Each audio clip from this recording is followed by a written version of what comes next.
It is my duty to inform the House that the Speaker is unavoidably absent. Therefore, in accordance with the statutes, I would ask the Deputy Speaker to please take the chair.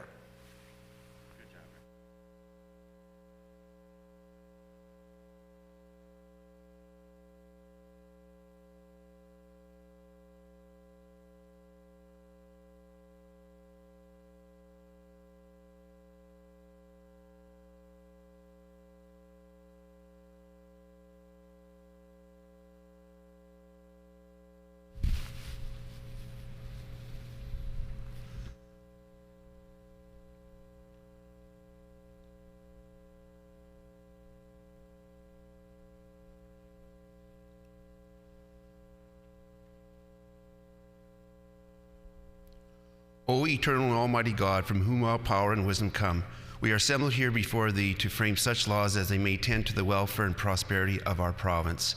Grant, O merciful God, we pray thee, that we may desire in which is in accordance with thy will, that we seek it with wisdom and know it with certainty and accomplish it perfectly, for the glory and honor of thy name and for the welfare of all our people. Amen. Please be seated. The Honourable Opposition House Leader. Good morning, Deputy Speaker.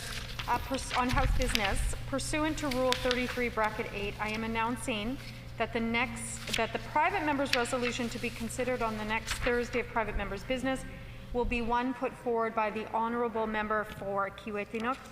The title of the resolution is Inclusion of a Land Acknowledgement in the Manitoba Legislative Assembly. It has been announced by the Honourable Member for the Honourable Opposition House Leader, pursuant to Rules 33(8), I am announcing that the private member's resolution to be considered for the next Thursday of private member's business will be one put forward for the Honourable Member for Kiiwetinoong. The title of the resolution is Inclusion of a Land Acknowledgement in the Manitoba Legislative Assembly. The Honourable Opposition House Leader. Deputy Speaker. Will you call for continued debate Bill 223 from 10 a.m. to 10:30 a.m. or if it finishes earlier before 10:30 a.m. And then afterwards call Bill 229 for second reading debate? It has been announced, it was been declared by the Honourable Member, the Opposition House Leader, that to have second reading of debate on Bill 223, the Spirit Bearer Day Act, from 10 to 10:30. Providing that if we finished earlier, then we'll go on to the second reading of Bill 229, the Restrictions of Material Accompanying Government Checks Act. Okay. And now for the debate on 223, continued debate on 223 in the name of the Honourable Member for Rossmere. Has 7 minutes remaining. Thank you, Mr. Deputy Speaker. I'm quite happy to speak in support of this bill.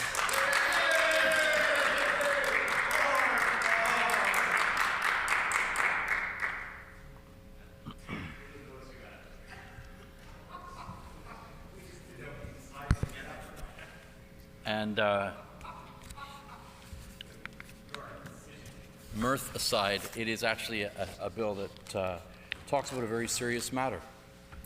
A matter of Indigenous children receiving timely health care and not having different jurisdictions of government pass the buck, send the email, wait for the phone call to be returned, figure out who funds what, who does what, who's responsible for what, while that child fails to receive the care that is needed. This is something all of us agree on. I don't know why anyone would disagree with Jordan's principle, and I think sadly the person whom the principle is named after tells a story that should never have happened nor should ever happen again. Mr. Deputy Speaker, the whole notion of Indigenous care is complex and something that is going to be an ongoing discussion for a long time. And I think it's important that we find footholds we can all agree on, find places in the discussion we can all support, we can all endorse, we can embrace together and say on this we can agree, and let's work from there. And this is such a principle, this is such an issue. So this Jordan's principle hails back to Jordan Anderson, a member of Norway House Cree Nation, who was born with multiple disabilities and sadly passed in 2005. If I recall correctly, Jordan basically lived in a hospital their whole life.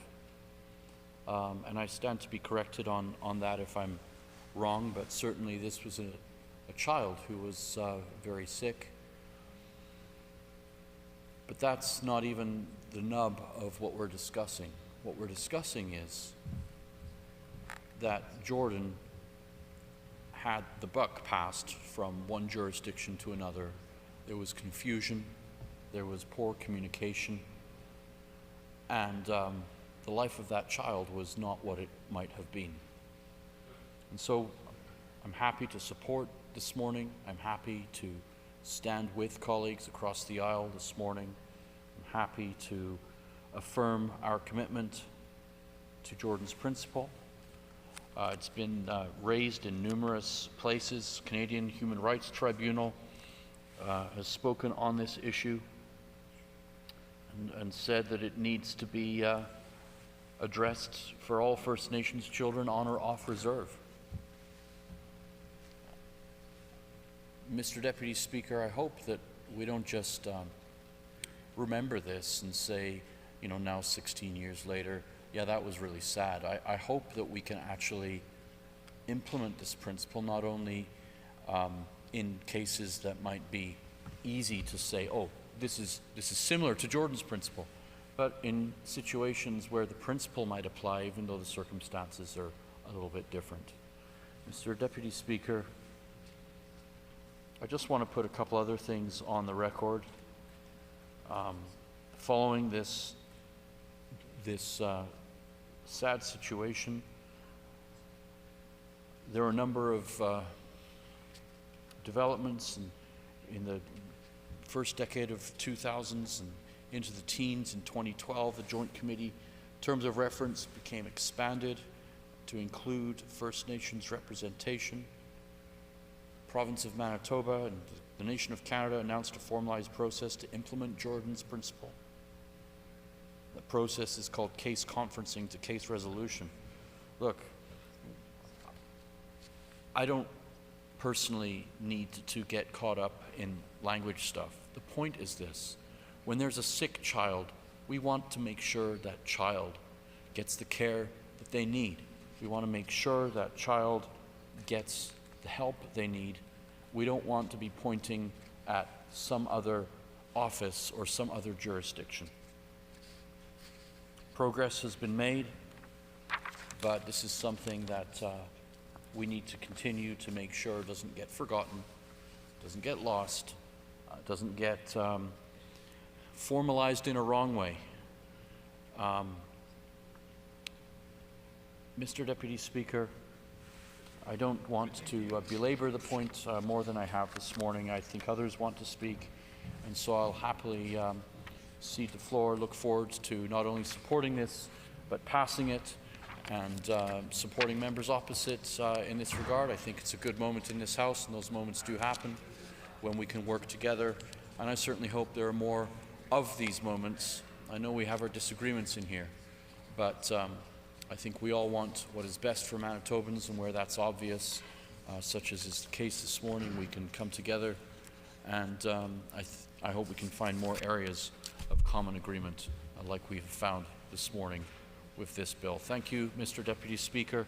I'll allow the floor to go to a colleague. Thank you. The honourable member for Lagimodiere. Well, thank you and good morning, Mr. Deputy Speaker, and I thank the opportunity to speak in favor of Bill 223. I look forward to supporting this legislation. I know colleagues on my side of the House do as well. First, I'd like to, though, thank everyone all Manitobans who have taken the time to get vaccinated. I know this is a real crucial step in getting Manitoba back to some semblance of normalcy.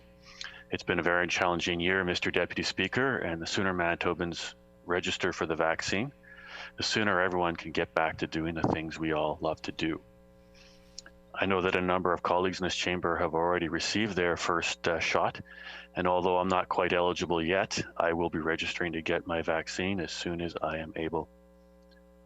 Over the past 2 weeks, we've seen social media feeds were dominated by the 40-plus crowd getting the AstraZeneca shot. And some people posted pictures of them getting the shot. Some wore their "I'm COVID vaccinated" stickers, while others used text to express their joy and relief. Of the many uplifting quotes and statements, the one that stands out the most for me is a quote from Michelle Carnegie, a resident of Lagimodiere. She said that, and I quote, "After being vaccinated on Monday, I had more of an emotional response than I expected. After getting to the car to go home, my eyes began to fill up with tears. I felt hope. I could see the end in sight. I pictured being able to hug my parents, having family gatherings again, traveling to finally meet my niece, visiting friends, and just being able to go back to normal someday soon.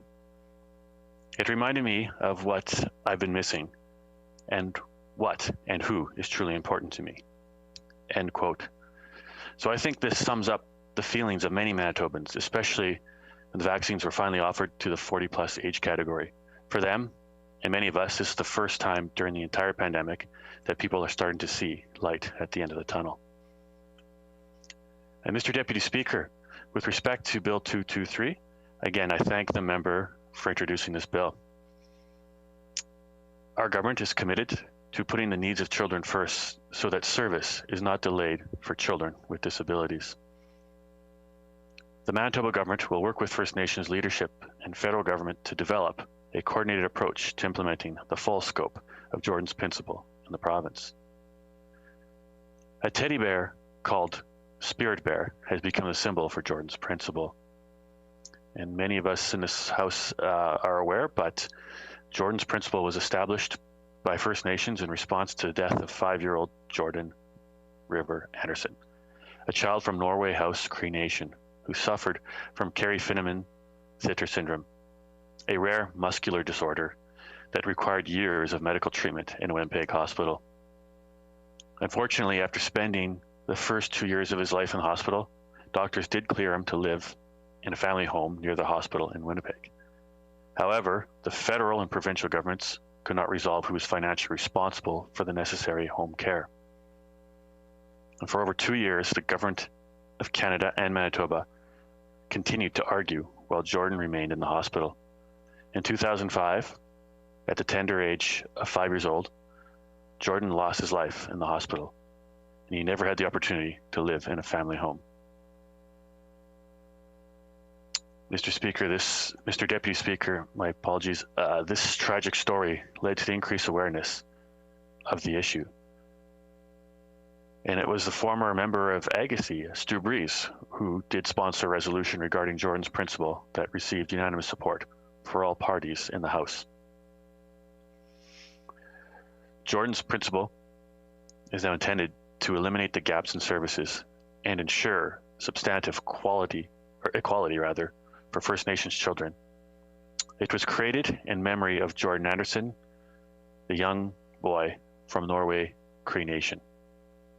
House Cree Nation, born with multiple disabilities and who lost his life tragically in 2005. In 2008, Manitoba was the first province to sign a bilateral agreement with Canada to implement Jordan's Principle. The provincial and federal government established a joint committee on the implementation of Jordan's Principle to address the delays or disruptions resulting from jurisdictional disputes. Currently, any Jordan's Principle related issue is resolved as it emerges at the first point of contact, usually by frontline service delivery staff. Staff are available to consult on all aspects of service delivery in Manitoba and will continue to coordinate with the federal government and First Nation partners and families. Manitoba is committed to supporting our federal partners to honor the Canadian Human Rights Tribunal ruling, which requires that all First Nations children have access to needed services, regardless of where they live. Manitoba supports a broad, community-driven approach to Jordan's Principle, which seeks to eliminate the service gaps for children living on reserve. We are engaged in informational, interdepartmental meetings regarding the implementation of Jordan's Principle. It is important for our departments to keep up to date on the pressing needs of First Nations children and the youth in the province of Manitoba. Mr. Deputy Speaker, the Department of Families is leading an interdepartmental Jordan's Principle working group with INR, Education, Training, Health and Seniors, and Active Living to share on Jordan's Principle and develop recommendations on a common provincial position and implementation plan.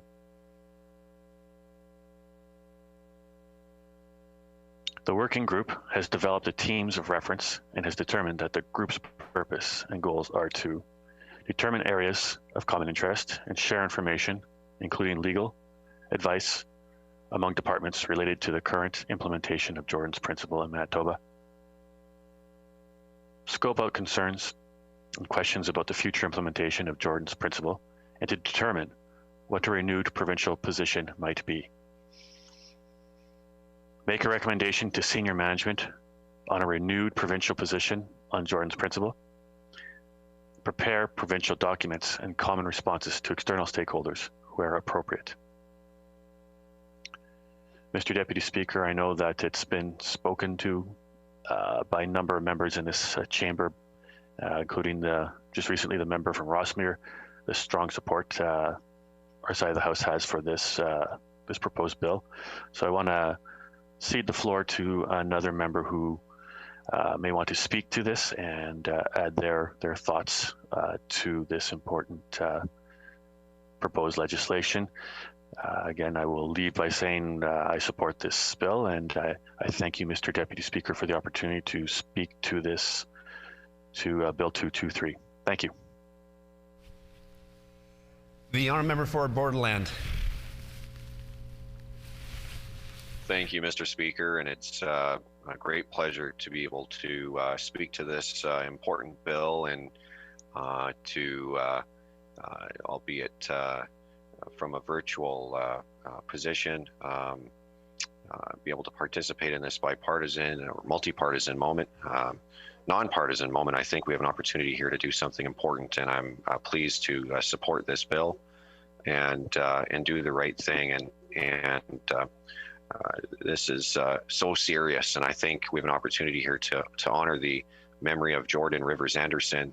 And the more I read of that story, his story and his circumstances, and the more outraged I am by the history, the background, the fact that the governments of Manitoba and Canada argued for 2 years while he remained in hospital, just because they were unable to resolve a cross-jurisdictional dispute. And I'm also saddened, Mr. Speaker, by the fact that he never had the opportunity to go home and experience the love that a family community can provide. And I just think it's tragic, and I think it's important to honor his memory and to ensure that this doesn't happen again. And so, as I said, I think we have the opportunity to do the right thing and do the right thing here, and I'm happy to support this bill. I know there are other members that do wish to speak. I'll be very brief. I do want to say, however, that seeing as this is my last opportunity before the constituency week to address my constituents in this manner, I just want to encourage them in the face of this third wave, and in light of news that the vaccine uptake is a little lower in some areas in my constituency, that it's important that constituents know that these vaccines are safe, and the right one to take is the first one that you're offered. And I encourage all constituents to do the right thing, to take the vaccine for yourself, for your loved ones, for your families, for your communities. I know we're all tired. We all want to get through this, but we've got to abide by the public health orders and get vaccinated and finally put an end, whatever that looks like, but move on and get back to whatever normal we have. So with that, Mr. Speaker, I thank you, and I'm again pleased to support this this important bill as I reflect on the memory of Jordan Rivers Anderson. Is the House ready for the question? The question before the House is the second reading of Bill 223, the Spirit Bear Day Act. Is it the pleasure of the House to adopt the motion?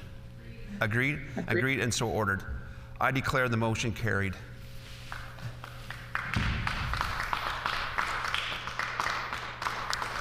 As announced before, we are going to move on to Bill 229, the Restriction of Material Accompanying Government Check Act. The honourable member for Fort Garry.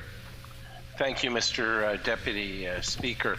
I move, second by the honourable member for St. Vital, that Bill number 229, the Restriction on Material Accompanying Government Checks Act, Loi imposant de restrictions sur le matériel accompagnant le chèque émis par le gouvernement, be now read a second time and referred to a committee of this House. It has been moved by the honourable member for Fort Garry, second by the honourable member for St. Vital, that Bill 229, the Restriction of Material Accompanying Government Checks Act, be now read a second time and referred to the committee of this House. The honourable member for Fort Garry. Thanks again, Mr. Deputy Speaker. I don't think it's news to anybody in this House that there's growing cynicism about politicians these days. There's certainly a perception in the public that politicians are just in it for themselves and that they ignore the needs of the people who actually put them into a position of power. While that perception isn't always fair, it's real and legitimate concern of Manitobans. I think we have to recognize that, and we have to do what we can as elected officials to preserve the integrity of our political system. It's about trust and having the public trust in what we do and how we conduct our business.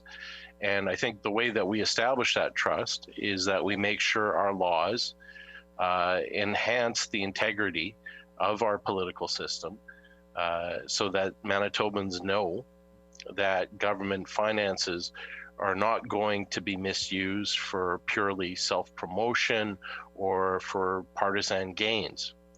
So the purpose of this act is meant to ensure that the public trust is not abused. That governments do not engage in cynical partisan political actions with taxpayer resources. And so this act would prohibit the name, image, or title of a cabinet minister, including the first minister, from being used on any material included with a check mailed by the government or any government agency. This would prevent a government, any government, from using a rebate checks for selfish, cynical political self-promotion. And it would do another thing. It would also level the playing field politically.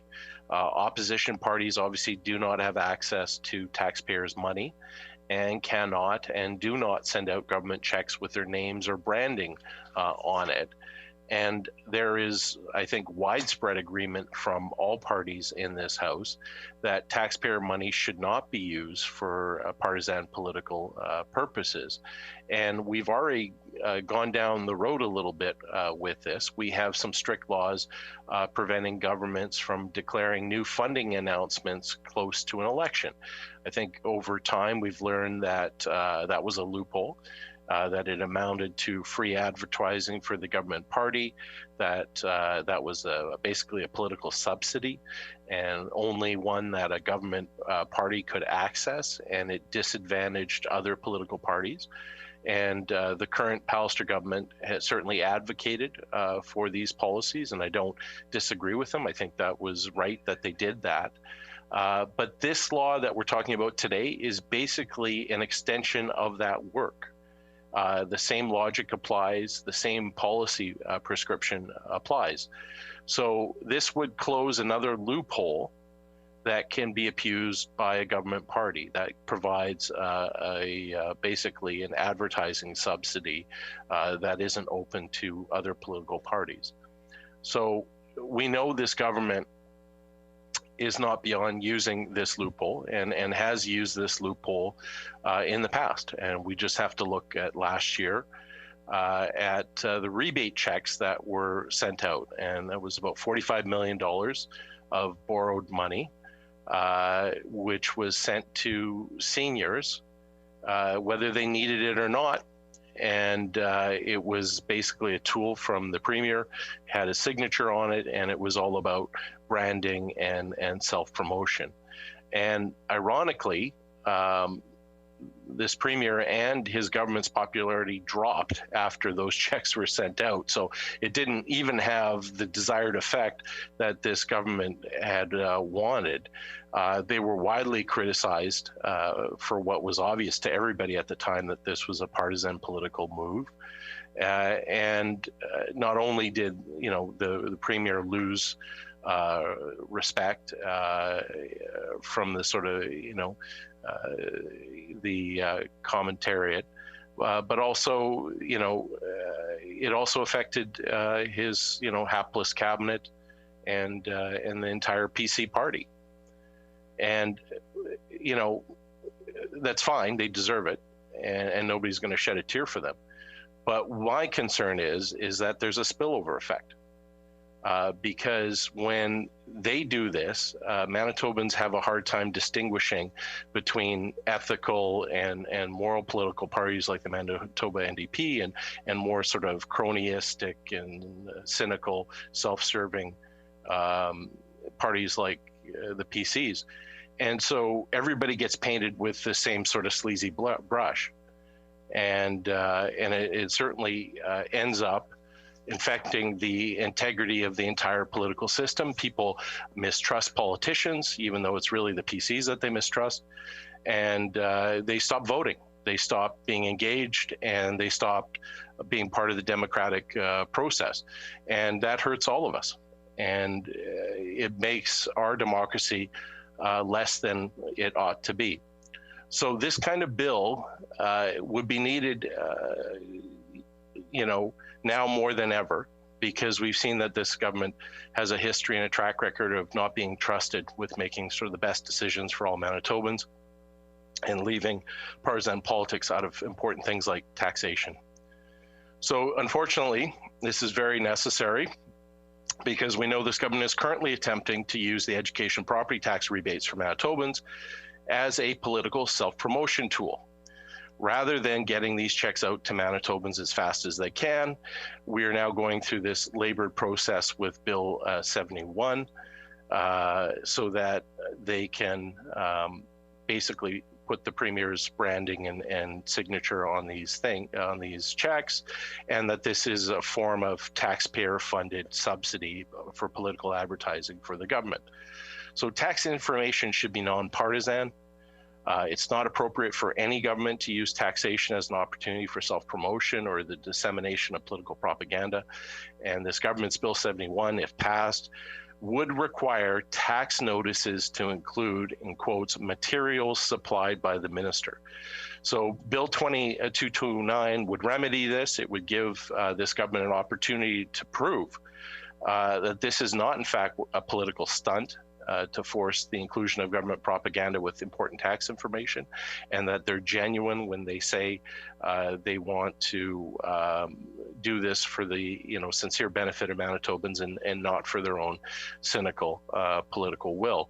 So I would hope, given their own track record on advertising close to writ drops, this is basically the same type of bill, same type of idea behind it, that they would go, yeah, you know what, this is fair, and we're going to be in opposition soon, probably for another 17 years, and we don't want you guys doing this to us.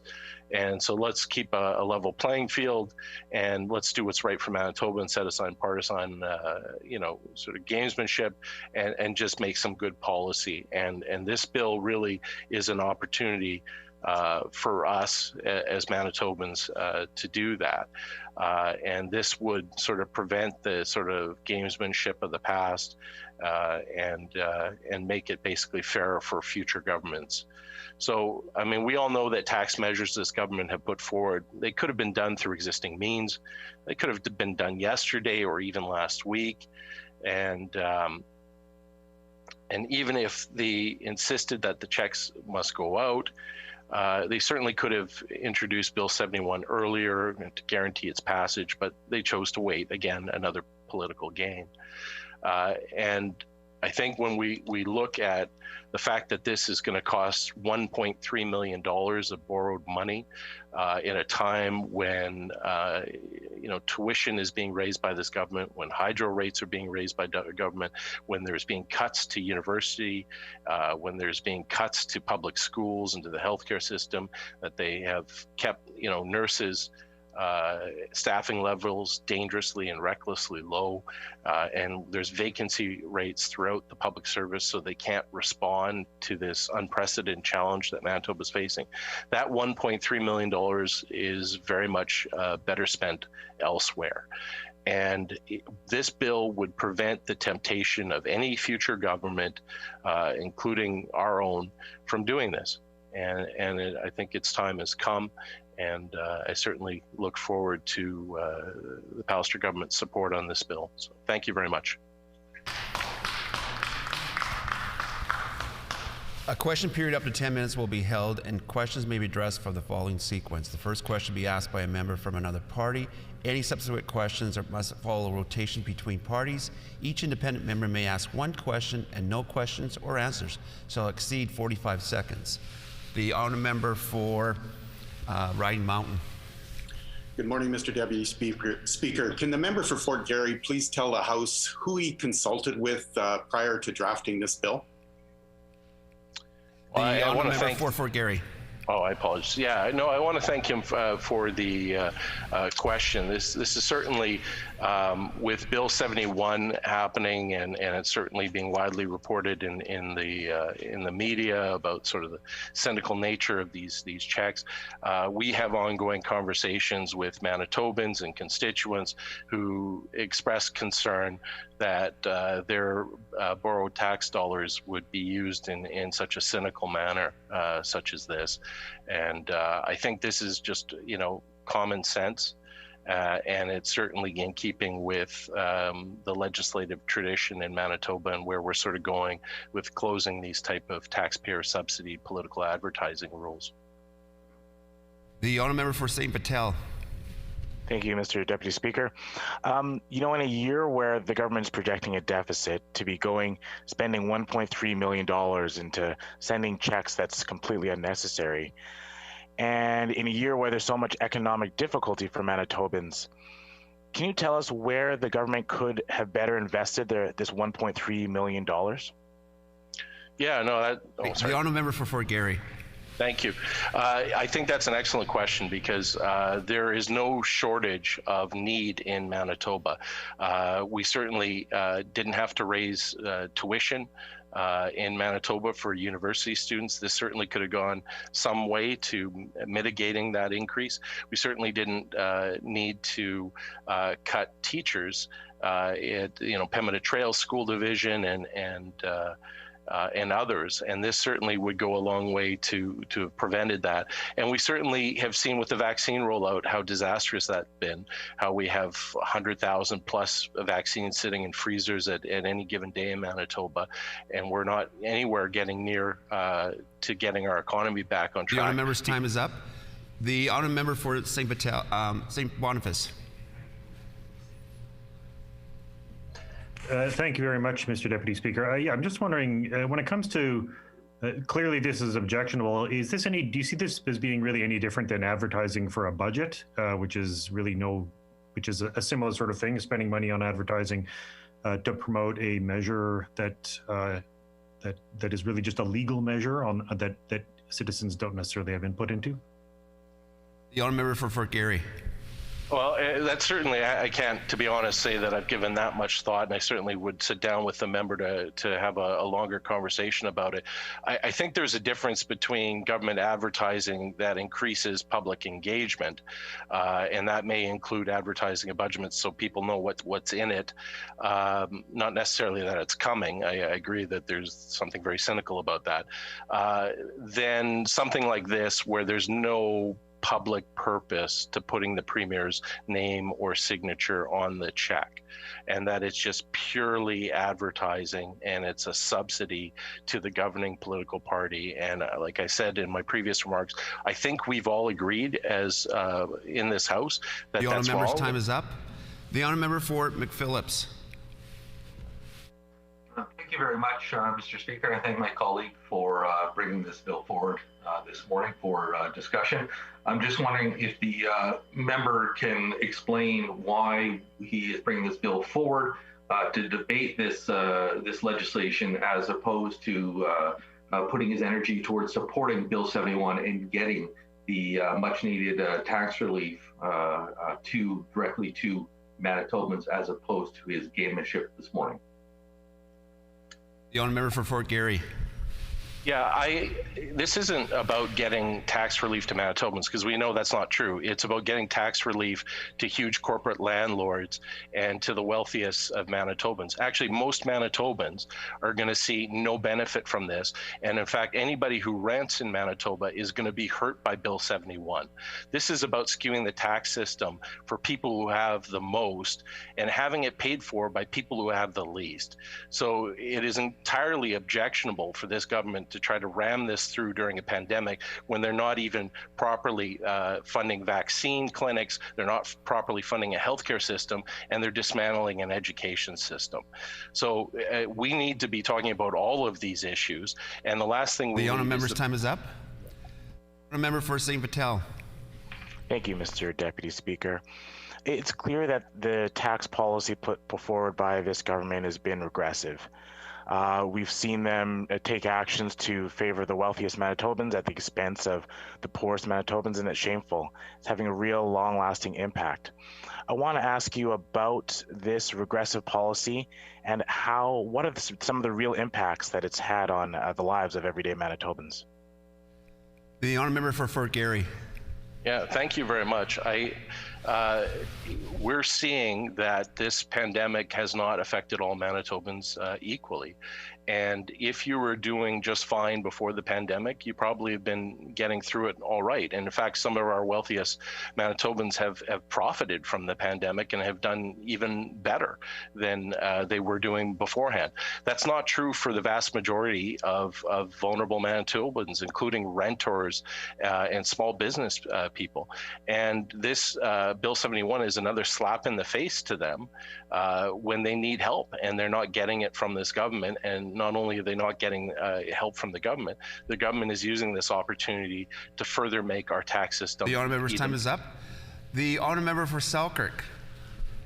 Thank you, Mr. Deputy Speaker. Can the member please explain why they have brought this bill forward while delaying the distribution of checks, when it is our focus to get the much needed tax relief to Manitobans like our young families and our seniors? For Fort Garry. Yeah, it's interesting that this member thinks that the checks are delayed. It's his government's fault, quite frankly. The government could provide these checks right away. They don't need this bill. We know that. The minister in the bill briefing even admitted that they could do this without the bill, and that they could pass it through BITSA. So if their own finance minister says that they don't need this bill, and they can send out the money like they did last year with the seniors rebate. The honourable member for St. Vital. Thank you, Mr. Deputy Speaker. We know this government plays games with when it comes to politics. They called the election a year early. They're changing campaign rules to make it easier for them to advertise closer to an election date. I want to ask the member, is this just another example of them changing the rules and playing by their own rules for their own political benefit? The honourable member for Fort Garry. I think the member from St. Vital is right, and that's an astute observation. I'm hoping that they will look at their following poll numbers and realize that Manitobans don't agree with them and don't share their values, and stop, and just stop. And turn around and say, you know what, we're not going to do this. We're not going to put the Premier's signature on these checks. We're going to actually give meaningful tax relief to the people that are actually vulnerable who need it, not the wealthiest Manitobans who don't. And start actually listening to Manitoba, because you don't get that unpopular by listening to Manitobans. And I imagine if they start listening to Manitoba, they would probably be happy with the results. And we're just not seeing that. The honourable member for Riding Mountain. Can the member for Fort Garry explain to the House why this legislation was not required when the previous NDP government carried out the practice they are now trying to prohibit? The honourable member for Fort Garry. I can't speak to what happened in this building when I wasn't there and I wasn't part of those conversations. What I can speak to is what this government is doing, and the cynicism and the political posturing and using taxpayer dollars to kind of get around, the election finance laws and to subsidize unfairly their political ads campaign. That's wrong. So by the member's premise of his question, if he thinks that behavior is wrong, vote for this bill. And let's put an end to it. Let's make sure that you guys are going to be in opposition very soon for many years. And if you don't like this practice, let's put a stop to it today. Vote for this bill. The honourable member for St. Vital. Thank you, Mr. Deputy Speaker. It really appears that, this government's on its way out, and on its way out is trying to give the largest tax breaks to its wealthiest friends. That's what it appears like to me, and trying to take a lot of credit by putting his name on that check. I'd like to get the member's opinion on if that's the way he sees this, the implementation of having the Premier's own name on the checks. The honourable member for Fort Garry. I have immense respect for the member for St. Vital. I think another astute and accurate, assessment of what's going on here. This is a government that's about to shut the lights off and check out, and they're rewarding their friends. And this is part of sort of who they are and their mentality. This isn't about helping Manitobans. It never was. This is not about getting help to the most vulnerable who need it. It never was. This is basically going to reward their campaign donors and the people that have stuck by them when they're on their way out. And, it's unfortunate, and we really need to put an end to this practice. The honourable member's time is up. And time for question period has expired. The debate is open. The honourable member for Riding Mountain. Thank you again, Mr. Deputy Speaker. This morning we are debating Bill 229, a bill introduced by the Honourable Member for Fort Garry that would put restrictions on material accompanying government checks. My honourable friend believes there is a problem with the Premier or a Minister of a democratically elected government having their name attached to any information that might be sent with a government check. This bill appears to suggest a fix for an imaginary problem. No one I know has ever complained when receiving a check in the mail, and certainly not when it's a government check refunding their own hard-earned money.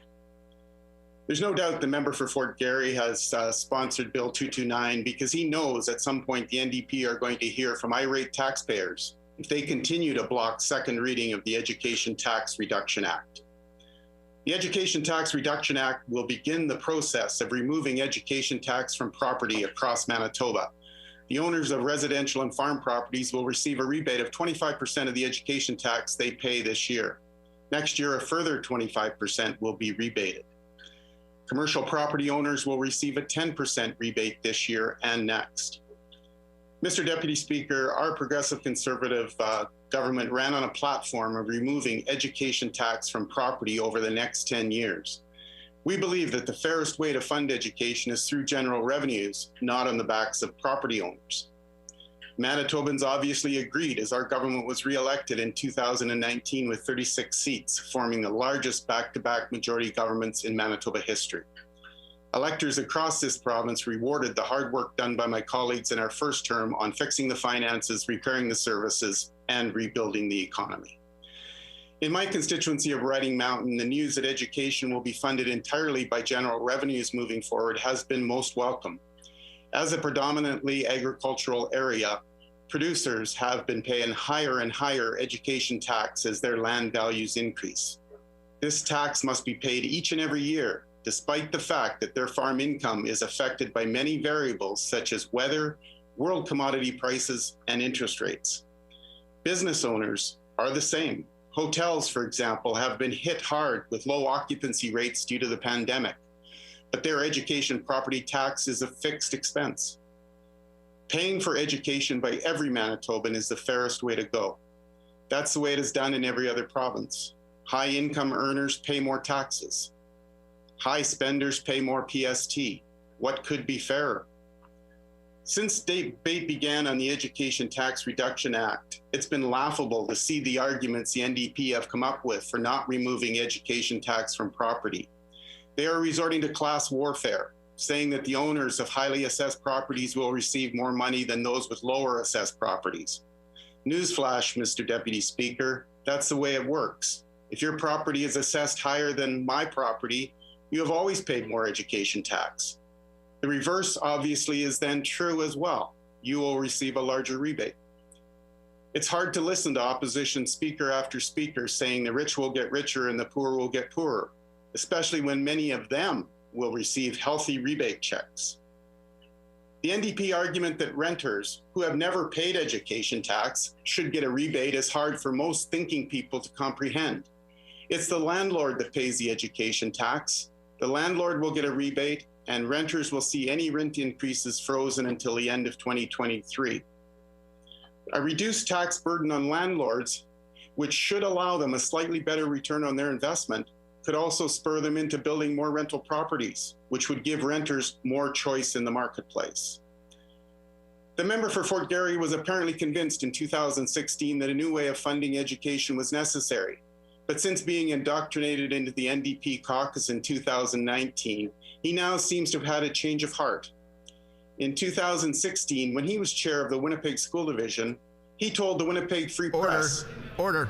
It's hard to hear the person who's speaking. There's so much noise, so much conversation and heckling going on. Can everybody just calm it down a bit, and so we can hear the individual from Ride Mountain do his speech? The honourable member for Ride Mountain. Thank you for that intervention, Mr. Deputy Speaker. In 2016, when the member for Fort Garry was the chair of the Winnipeg School Division, he told the Winnipeg Free Press that the education property tax levy was a regressive tax and that Manitoba needed to find another way to fund schools. Mr. Deputy Speaker, I think the member for Fort Garry really does believe what he said in 2016 and feels the Education Tax Reduction Act should pass. He may be the lone voice in his caucus that supports the Education Property Tax Reduction Act, but he has been stifled by his colleagues. So that is why he has introduced Bill 229 today. Deep down, he believes that removing education tax from property is the right thing to do, as do the majority of Manitobans. And he is charting a new course by trying to block our government from taking any credit for it. Our PC caucus members are proud to have their names attached to initiatives our government is doing to improve the lives of Manitobans. Whether it be our Better Education Starts Today plan, our plan for better health care sooner across all of Manitoba, our work to improve access to childcare across the province, or the removal of education tax on property, our Premier and ministers want Manitobans to know they are working for them each and every day. Sending out a letter with a rebate check, like the check that the Education Reduction Act will provide for, is the right thing to do. A letter explaining the rationale behind the taxpayer funds being returned is ultimate transparency. One has to ask why the NDP are afraid of an elected member of a government putting their names on a mailing to a taxpayer. There has to be more to it, Mr. Deputy Speaker. For the last few weeks, we have heard each of their members almost giddy about a public opinion poll that apparently was favorable to them. On this side of the House, we know that the only poll that matters is the one that is taken on Election Day, and that's not until the fall of 2023.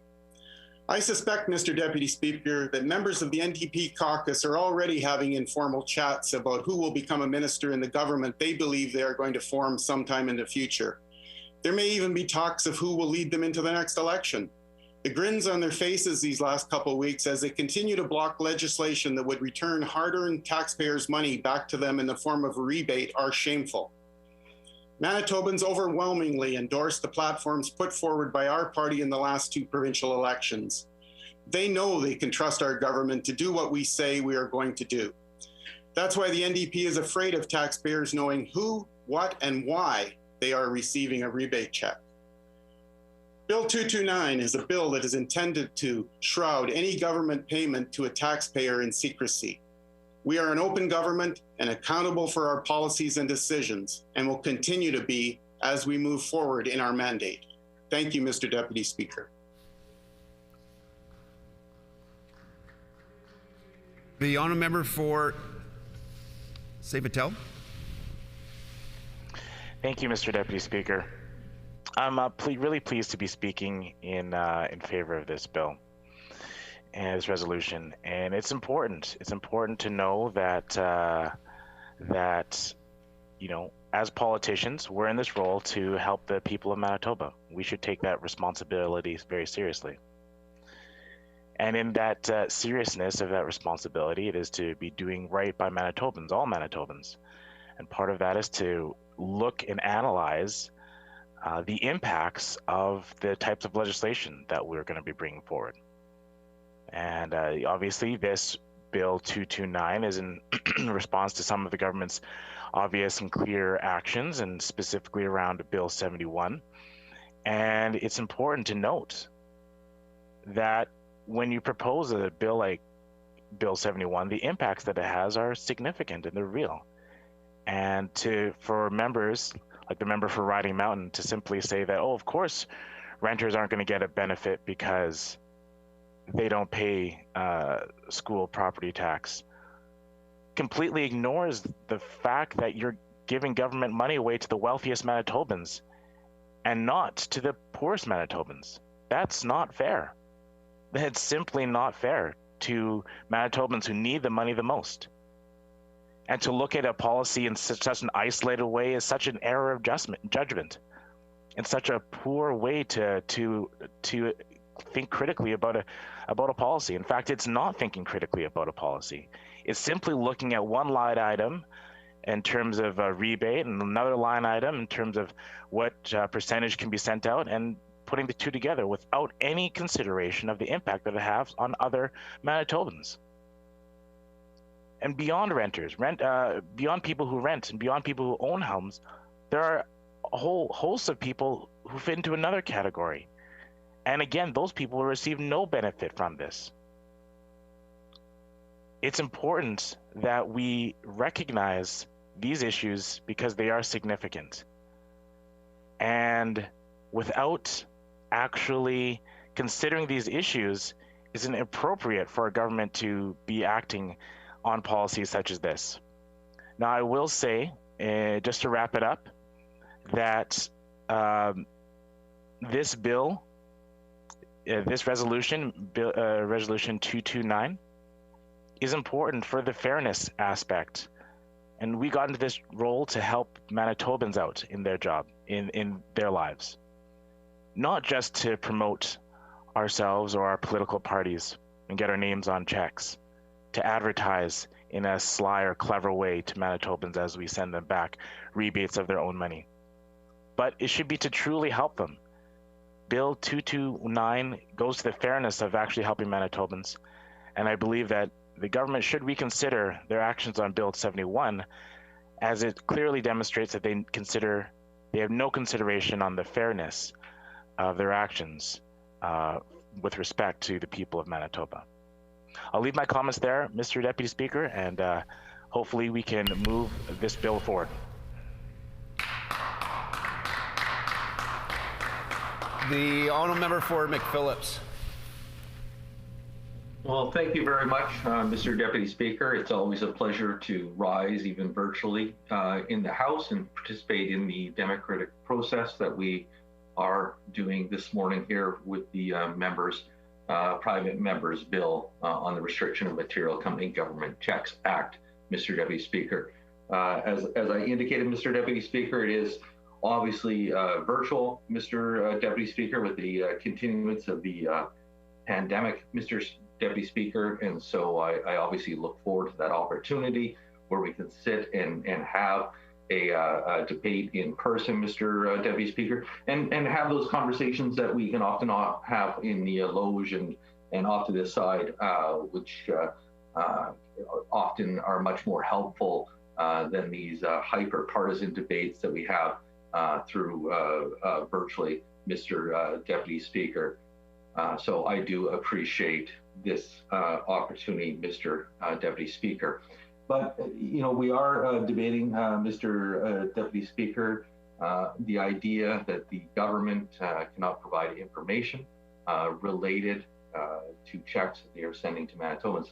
And I do find this of interest, Mr. Deputy Speaker, that the member opposite is talking about the ability of government or urging government not to provide any kind of funding to its citizens, Mr. Deputy Speaker. They seem to forget in their political memories, Mr. Deputy Speaker, that back, I think it was in 2010, 2011, when Gary Dewar decided that the MPI would send checks to everyone and sent a note with that, Mr. Deputy Speaker, and lo and behold, those checks, Mr. Deputy Speaker, from Manitoba Public Insurance to every single registrant arrived, just as a provincial election was being held, Mr. Deputy Speaker. Now, of course, I have no doubt that my good friends and colleagues opposite would say that was just a mere coincidence, Mr. Deputy Speaker, that the NDP government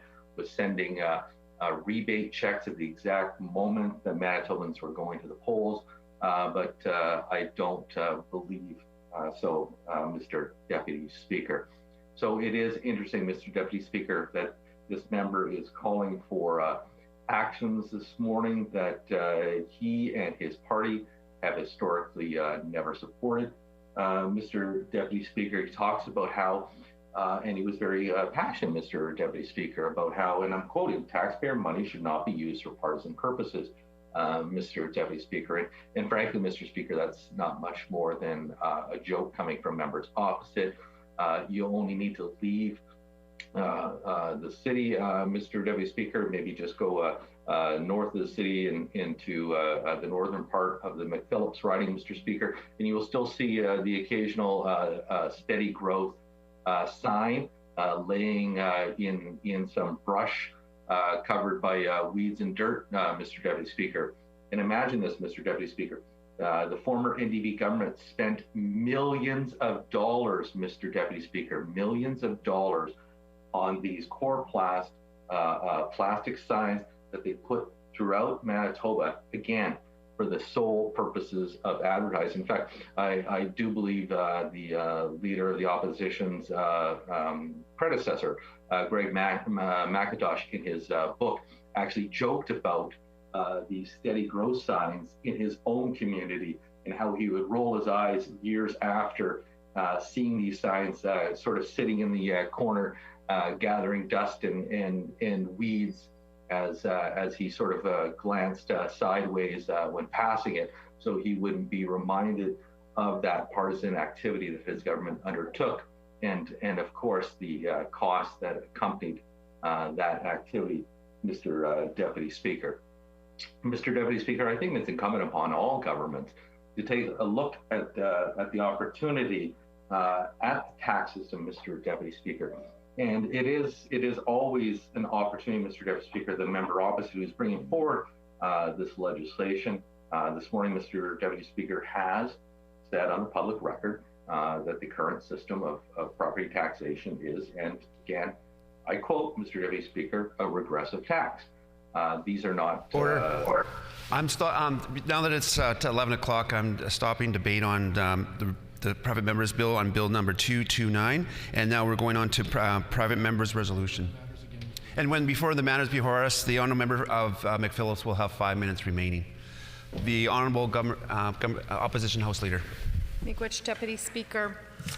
I move, seconded by the member for Notre Dame, therefore be it resolved that the Legislative Assembly of Manitoba urge the provincial government to immediately adopt gender and race-based analysis in its decision-making and immediately invest in targeted support to ensure an equitable recovery for Manitoba women.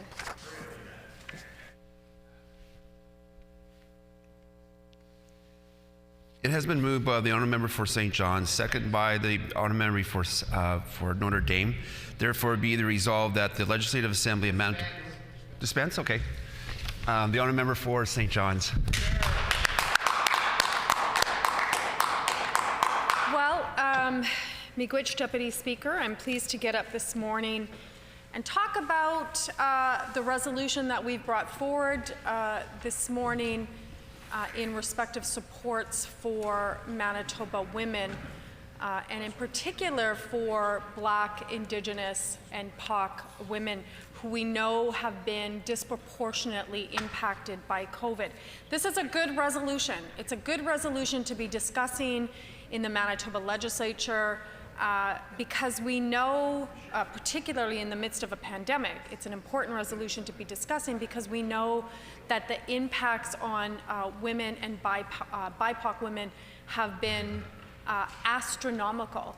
And we know that the impacts on women have been disproportionate. So it's important that we bring this discussion to the Manitoba Legislature on behalf of all women who we represent or who we purport to represent. Before I begin my comments, I just want to take a quick moment to acknowledge, and I know that I personally have said this many times in the last 13, almost 14 months, but I want to take this moment to acknowledge, to lift up, to say miigwech from the deepest parts of my being and my spirit to all Manitoba women who have carried us through this pandemic and who have carried us through this pandemic with little recognition or support, and certainly with not the financial means that they deserve. I think all of us on this side of the House recognize the role and the responsibility that women have had during this pandemic. In a very real way, Manitoba women have been at the forefront of protecting Manitobans from COVID-19. Manitoba women have sacrificed their very lives daily on protecting Manitobans from COVID-19. And I'm talking about nurses, healthcare providers, teachers, ECEs, those folks that work in our childcare centers, those folks that work in industries, small business women owners. I want you to know, and that I dedicate this morning our debate to you because I recognize, like all women, our women are the backbone of our families, of our communities, of our nations, of our provinces, and certainly are the backbone of this country. And so this morning, I lift you up. I say miigwech for your critical and important work on behalf of all of us. And while it seems that no one appreciates it, or perhaps that no one sees your labor and your labor of love for what you do on all of our behalf, I see you and I thank you. And so I wanted to start today's debate with those sentiments. Acting Deputy Speaker, it's important to recognize, and I would hope that everybody in the chamber will recognize the impact or the disproportionate impact that COVID-19 has had in the lives of women. We know that, I was reading United Nations UN Women's report, And 2020 was the 25th anniversary of the Beijing platform on action. Now, I wasn't there. I would have loved to have been there, but I wasn't there. And, those women and activists, many here in Manitoba, including Mary Scott, who I have a profound amount of respect for, were at Beijing, or were in Beijing. And for those folks that don't know what the Beijing Platform on Action was 25 years ago, it was a moment in our history where women from across the globe met and gathered in Beijing. And it was supposed to be a threshold moment in women's human rights and the framework for gender equality across the globe. It was a moment when states, all of those signatory states to the United Nations, agreed and committed to gender equality. And in that commitment, there were actions that were meant to take place. Part of those actions, or the core of those actions, were that states agreed that they would employ a gendered analysis on a variety of different fronts in respect of the economy, in respect of social and health and justice. All of these spheres or spaces within our respective societies whereby women, and again, in particularly Indigenous, Black, and POC women, face the greatest discrimination and rates of inequalities. And so there has been obviously states that have developed plans of actions and strategies coming out of Beijing. But here's what's happened with COVID-19. COVID-19 has laid bare for all to see across the globe, but certainly here in Canada and certainly here in Manitoba, the inequities that still exist for women within our society. And again, has laid bare in a very visceral way the inequalities for Black, Indigenous, and POC women. And so I think that that's one of the great lessons that have come out of COVID that we have to face head on. We have to get our heads out of the sand, whereby people believe that there is equality for women.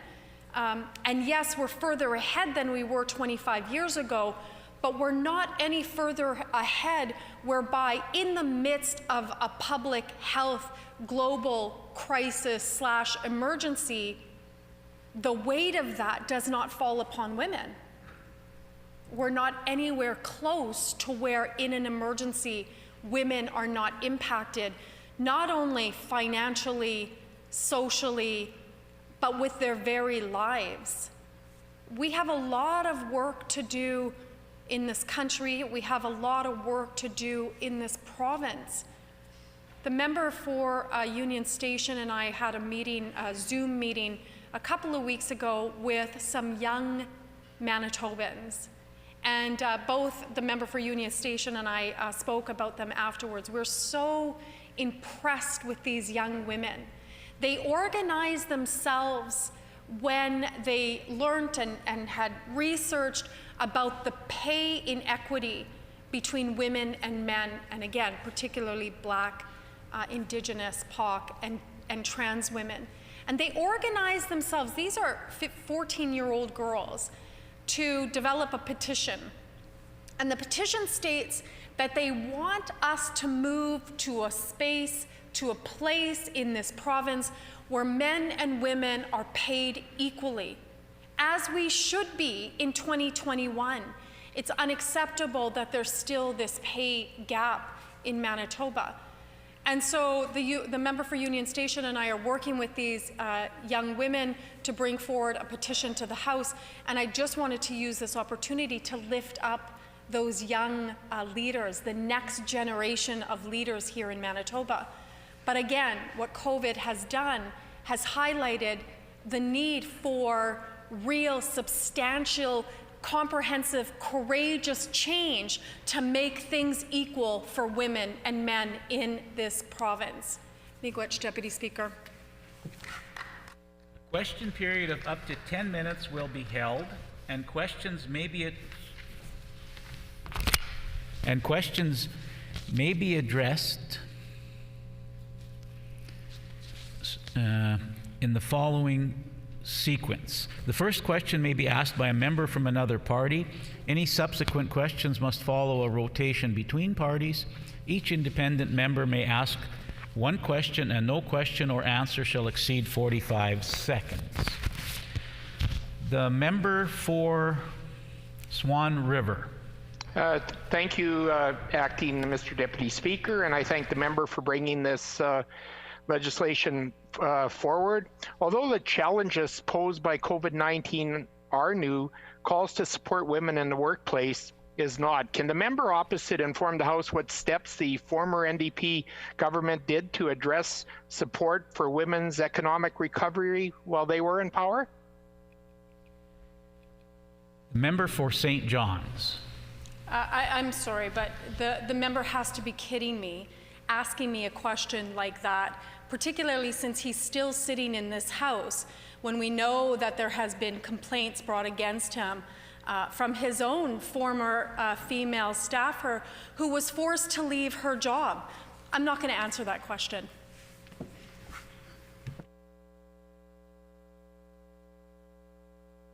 The member for Notre Dame.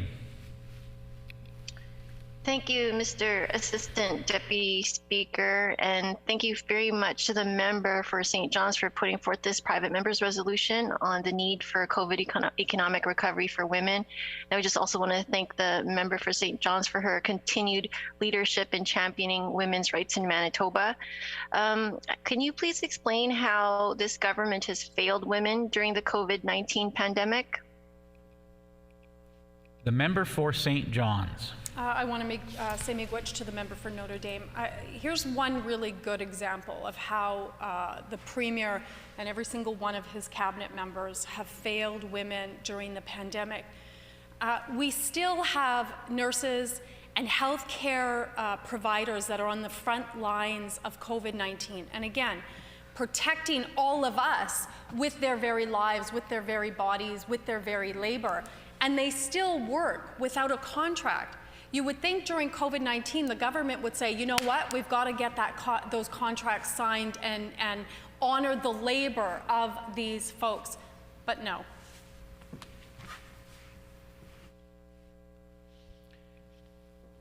The member for Tyndall Park.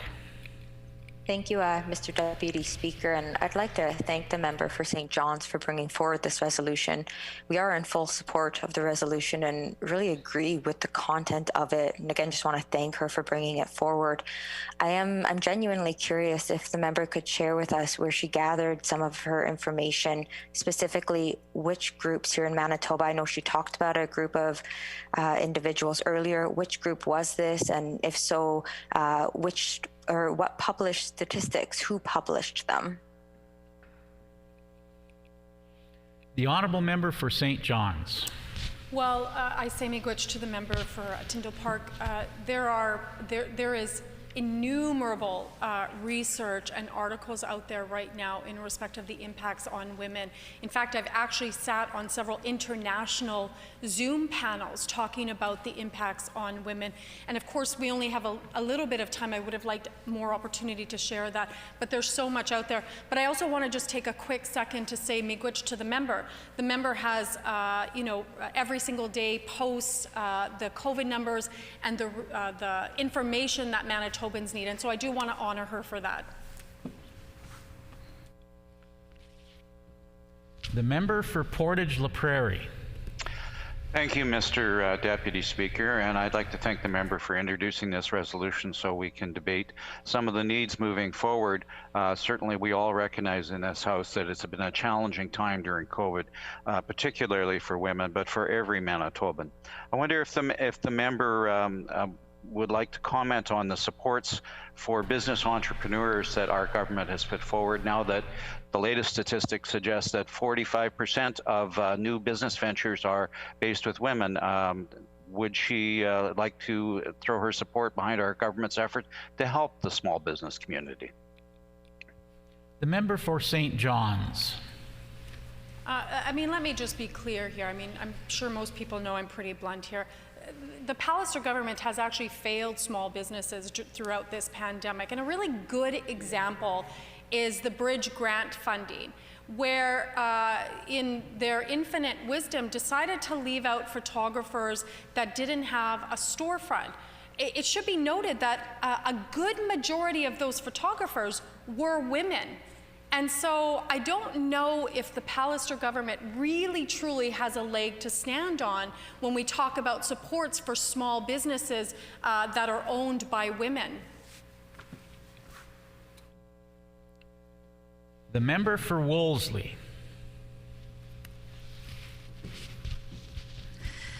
Thank you, Mr. Deputy Speaker. I want to thank the member for St. John's for bringing forward this resolution, and I want to take a moment to say how proud I am to serve with her, and I just want to recognize her very strong leadership in this House.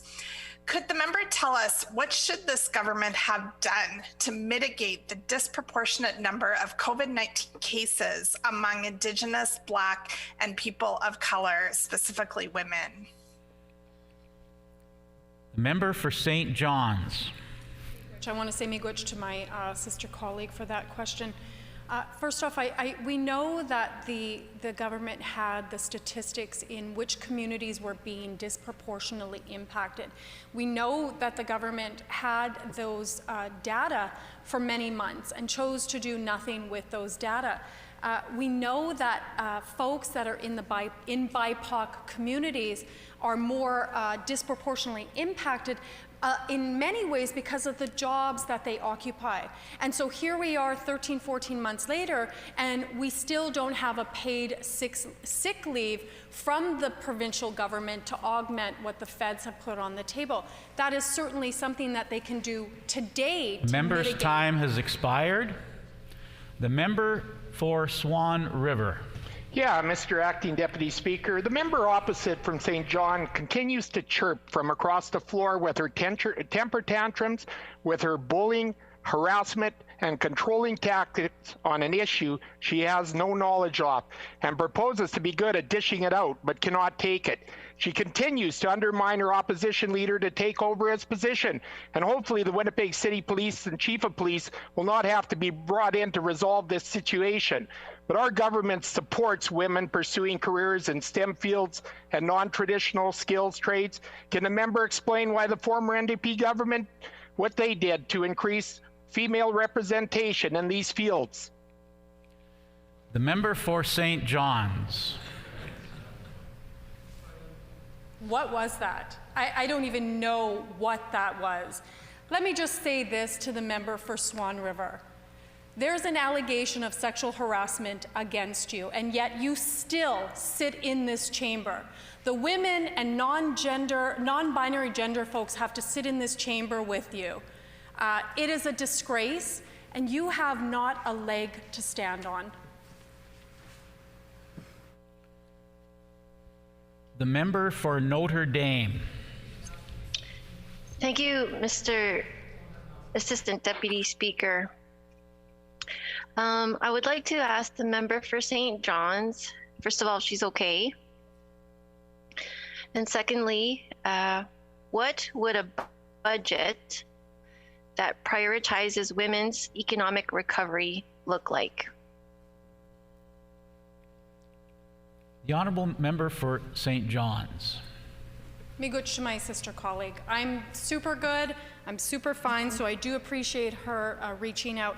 A budget that would look at recovery for Manitoba women, particularly BIPOC women, would certainly employ a gender-based analysis and very simply would put money into the hands of women so that women can get on the road to recovery. It's quite simple. The government should be employing a gender-based analysis, but in fact, in the 2021 budget, the word gender was barely even mentioned. The member for Portage La Prairie. Thank you very much, Mr. Deputy Speaker. I wonder how I'm sorry, Mr. Deputy Speaker.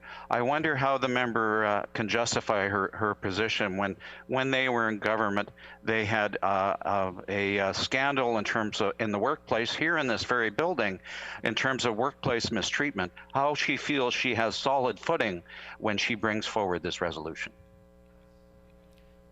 The member for St. John's. Well, that's very easy. I've been fighting for women and BIPOC's rights for close to 25 years. That's the footing and the standing that I have to be able to stand in this House and speak about women's recovery in the midst of a global pandemic. That's my standing. Time for questions has expired. The Honourable Minister of Conservation and Climate. Thank you, Mr. Deputy Speaker. Having listened to a number of comments that have been unfortunately made in the House, it's disappointing to see that there's a lot of partisan rhetoric coming from the member from St. John's. And I do question why this resolution was brought forward by that particular member, considering how she treated the member for Tyndall Park, essentially dismissing all of her really great achievements at such a young age by telling her that her father was the one to get the credit for all of her achievements. She then followed that member and her father into the hallway and attacked them both and essentially told her father that he should be ashamed of how he raised his daughter. That, to me, does not in any way define a feminist, nor someone who should be respected for their views on women and their achievements. Having said that, this resolution on the surface highlights some very important elements to ensure careful consideration as we do work towards economic recovery. As a mother of 4 children, I certainly have had my own experiences through this pandemic that have been very taxing and challenging. So from my perspective, I feel that I am bringing forth a perspective that is important, and my voice is very much heard at decision-making tables. Jurisdictions across Canada have learned and are learning continuously the important lessons in areas that have been challenged during this pandemic. However, if the member's intentions were truly to advance the needs of women and the Black, Indigenous, and people of color, the wording would look much, much different in this resolution. It would be collaborative with no hint of partisan rhetoric. That would be indicative of someone who truly wanted to make progress in this area. Scoring political points on the backs of Manitobans who actually need cooperation in the chamber is a disappointing approach. I truly have to say, Mr. Deputy Speaker, this is one of the most anti-feminist and anti-progress resolutions that I think I've seen come forward in the House. And let me just be clear as to why. Reading one of the whereas sections, whereas the provincial government has failed to use gender and race-based analysis in its decision-making since taking office, and then therefore be it resolved that the Legislative Assembly of Manitoba urged the provincial government to immediately adopt gender and race-based analysis in its decision-making and immediately invest in targeted supports to ensure an equitable recovery for Manitoba women. Mr. Deputy Speaker, let me highlight why those particular elements make it impossible to support this resolution and will support my stance that this is a very anti-feminist resolution coming forward. Particularly, failed to use gender and race-based analysis in its decision-making.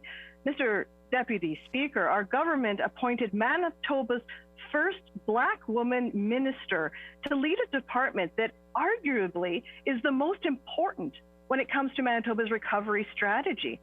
Apparently, according to the member for St. John's, her voice is not important to her entire caucus. The Minister of Mental Health, Addictions and Recovery has very much been at the decision-making table of Cabinet, and the member for St. John's dismisses her amazing contributions. Let me highlight the Minister of Health, who also happens to be a woman, and she has led us in these past months through a most stressful time. No one's voice or influence has been more influential in decisions being made recently. The Minister of Families, also loud and clear at the decision-making table, as we support women and marginalized people through a once-in-a-lifetime or once-in-a-century global pandemic. Our Minister of Status of Women, who has championed the needs of women finding themselves in violent situations, is included in these voices at decision-making tables. Our Minister of Indigenous and Northern Relations, who is leading the way in building relationships through reconciliation and mutual respect.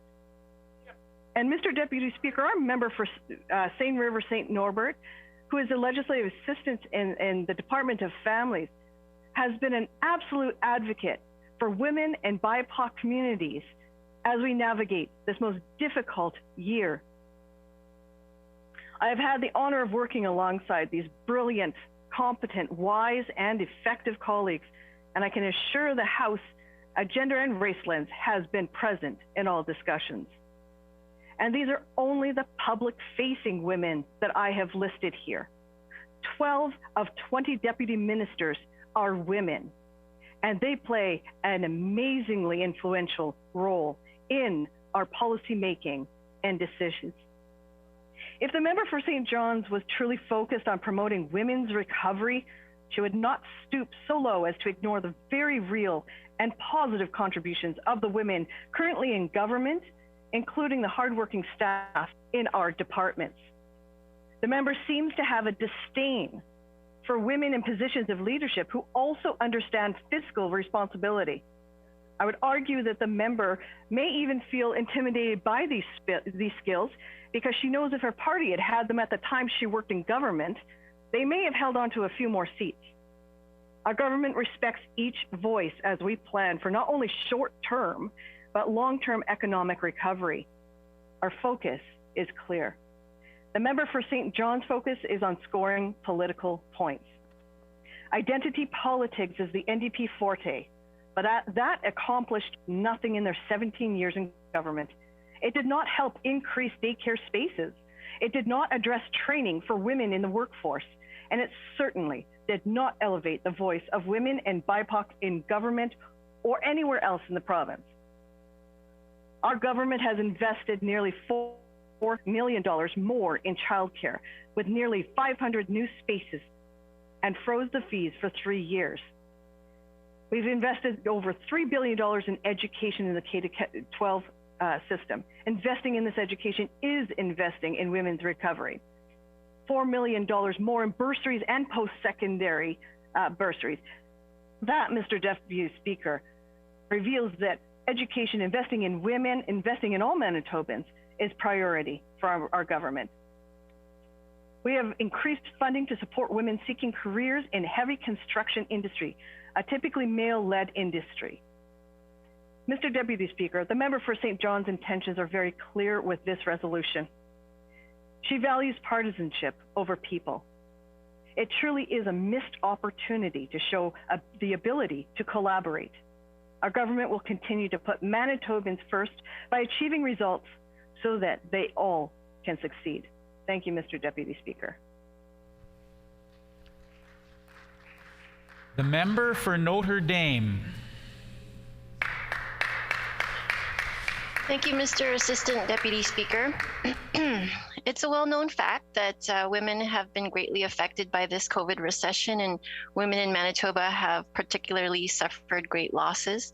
The Canadian Centre for Policy Alternatives released data last month showing that in 2020, Manitoba women lost the second highest percentage of jobs out of all provinces in Canada, and that Manitoba women's unemployment rate doubled to 10% last year. Across Canada, we are seeing that despite making up less than half of our nation's workers, women have accounted for 63% of all COVID job losses. The Canadian Women's Foundation took a closer look at these unemployment results and reported that, quote, economic losses have fallen heavily on women and most dramatically on women living on low incomes who experience intersecting inequalities based on race, class, disability, education, and migration and immigration status, end quote. The Royal Bank of Canada had similar findings, reporting that the pandemic has brought about an asymmetrical recession because it disproportionately impacts women, young people, racialized, and new Canadians, while leaving others almost unscathed. This is largely due to the fact that most low-wage earners work in the service industry that's been shuttered by public health restrictions, and therefore women, who make up the majority of these low-wage earners, have been disproportionately affected by the pandemic. We know this PC government's answer to those hit hardest by the COVID recession has been hard to stomach.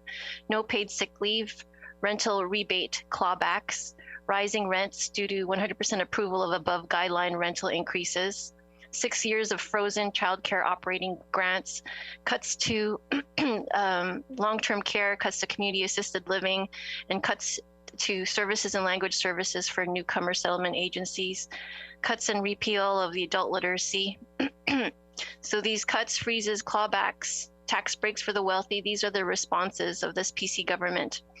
Faced with these findings, early this past year, our Jobs and Economy NDP caucus subcommittee set to work on some targeted policy that we could press this government on so that we could specifically assist those in our province who have been hardest hit by job loss due to COVID. We asked some highly respected leaders in the community who are interested in this issue of women's employment to suggest some areas for us to focus on. And it's important to note that the majority of these folks that we spoke to, agreed to provide their written policy submissions to us on a non-partisan basis.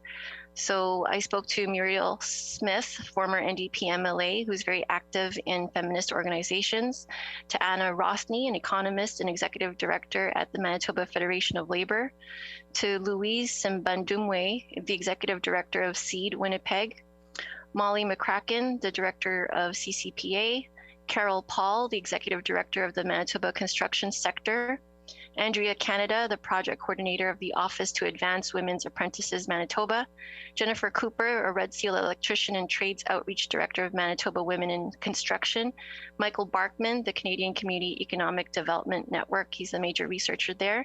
And I've done some filtering here, but their broad policy suggestions included, number one, proper funding for training and employment pathways into the trade sector.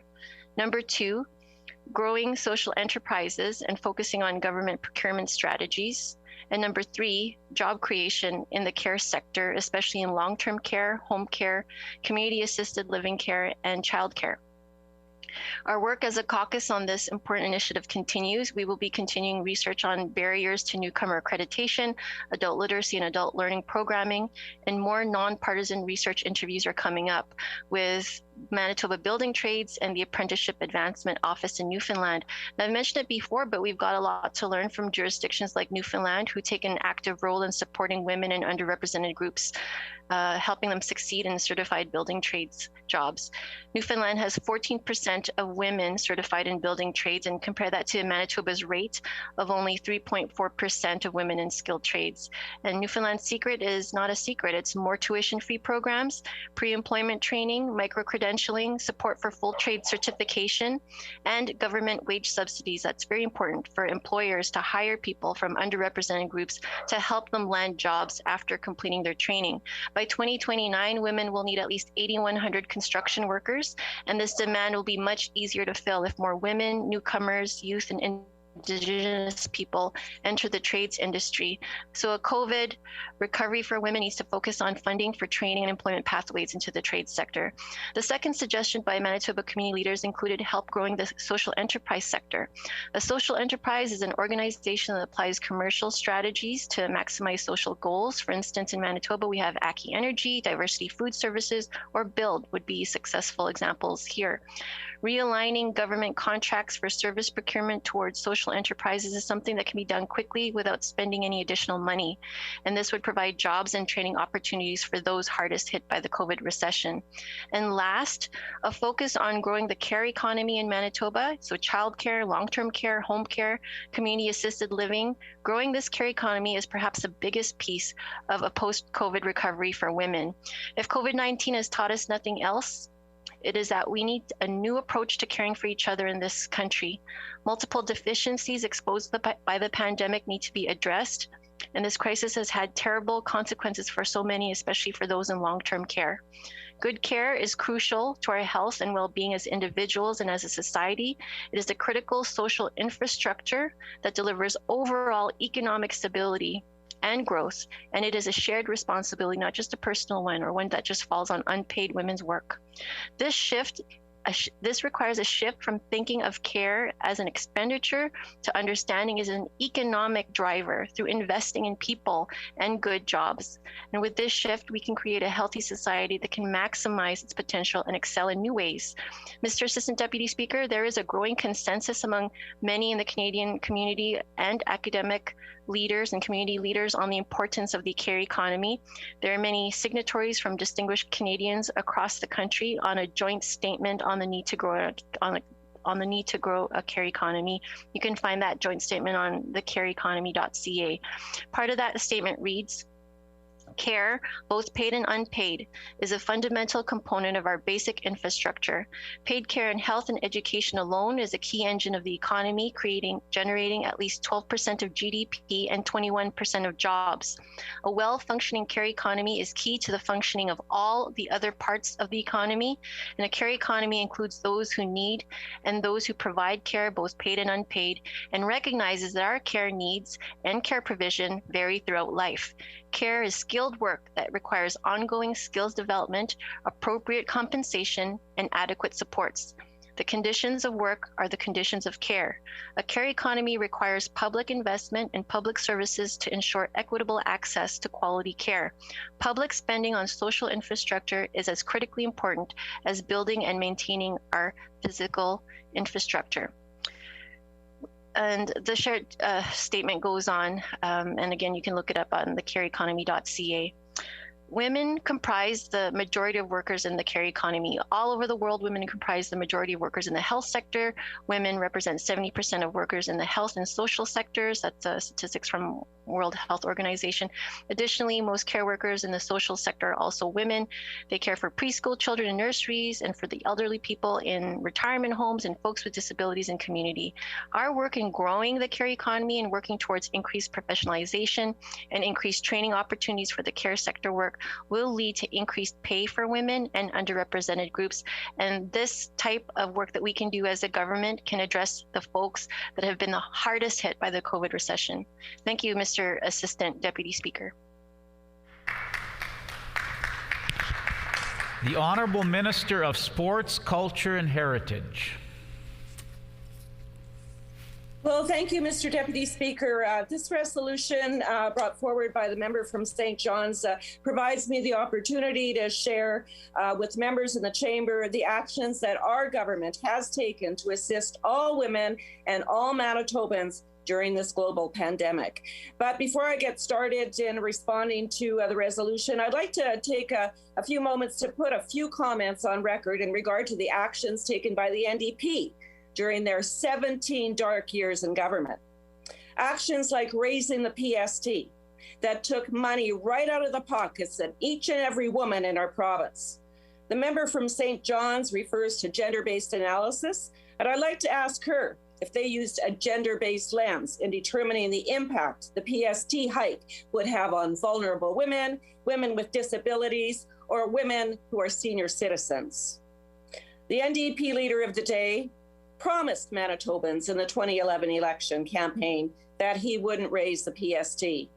And although he went to the homes and he knocked on their doors and he looked those women, those seniors, and our most vulnerable right in the eyes and said he wouldn't raise taxes, he did, Mr. Deputy Speaker.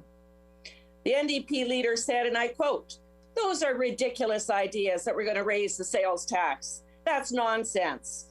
Everybody knows that." Well, it wasn't ridiculous, Mr. Deputy Speaker. That PST was raised by a whole 1%. Not only that, they unilaterally raised the PSC. No consultations with the public, no town halls, and no discussions. They just jacked up that PST. I vividly remember standing on the grounds of this beautiful legislative building grounds right out in the front at the bottom of the staircase, together in solidarity with hundreds, if not thousands, of Manitobans, urging the NDP to rescind the PST legislation. And I remember waiting hours for at least one member of that NDP to join us on the steps, but not one of them showed up, Mr. Deputy Speaker. Not the member from Elmwood, not the member from Concordia. No one showed up to defend their PST increase. And I know that the member from St. John's was an advisor to the NDP status of women minister. So I question, why didn't she suggest to that NDP minister that they should scrap this legislation, knowing that it would negatively impact each and every woman in our province? And then, Mr. Deputy Speaker, if that wasn't enough, the NDP took away Manitobans' rights to hold a referendum. But they didn't stop there. They expanded the PST on home insurance, the PST on salon services, and life insurance, adding 8% to basic and critical necessities, Mr. Deputy Speaker, forcing our seniors, our most vulnerable, to choose between protecting their homes, replacing their children's eyeglasses, or putting a meal on the table. Mr. Deputy Speaker, I'm proud to share with the members in the chamber that our PC government has reduced that PST increase.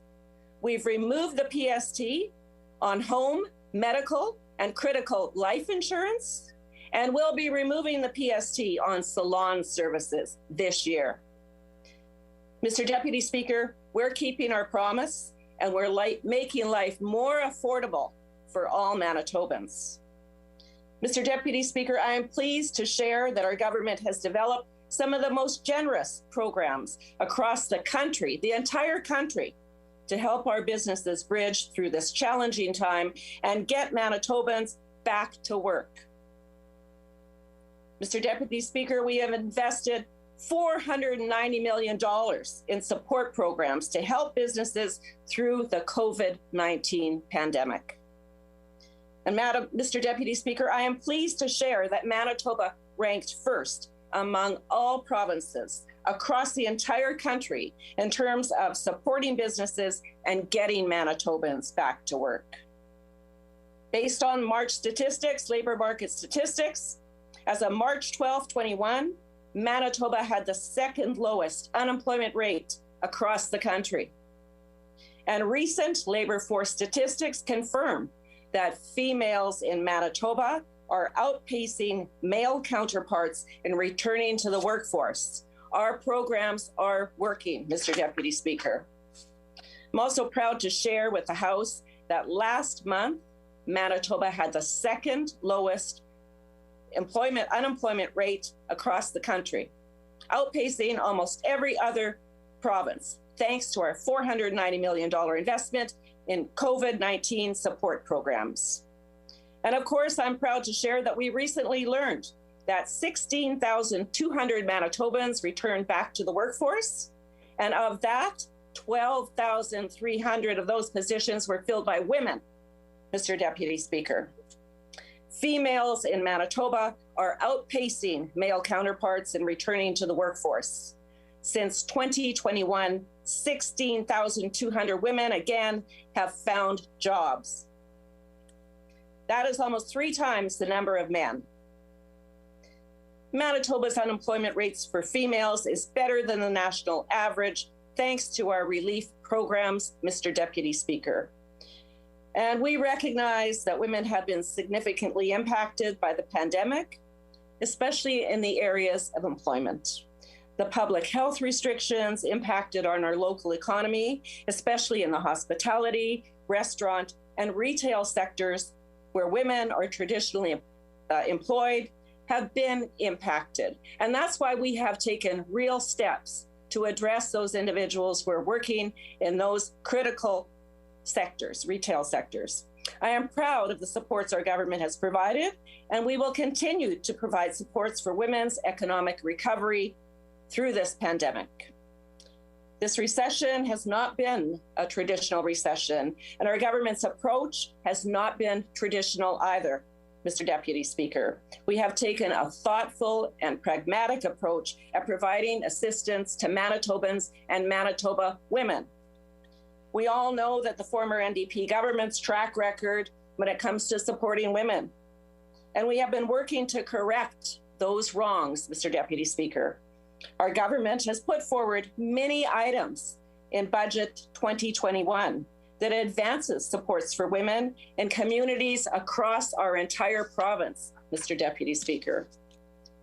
Budget 2021 increases funding in areas of healthcare, education, and social services by nearly $1.5 billion, a record amount, Mr. Deputy Speaker.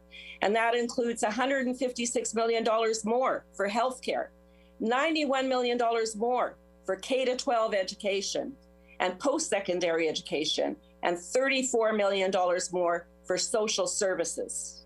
We will take no lessons on economic recovery from a party who increased debt and achieved a lower standard of services for women here in our province, Mr. Deputy Speaker. Our government will always stand on the side of women, unlike the NDP, who did nothing to advance gender equality or women's rights here in our province. And when the members opposite were approached for their assistance by a female union leader who was facing harassment, what did they do, Mr. Deputy Speaker? They told her to suck it up. They showed her the door. That's not good enough for us on this side of the House, Mr. Deputy Speaker. We made real changes to ensure that there's opportunities for women, for any individual in the public sector to come forward with any allegations that they have of harassment in the workforce. And we will continue to do that, Mr. Deputy Speaker, to stand up for women in this province. Thank you.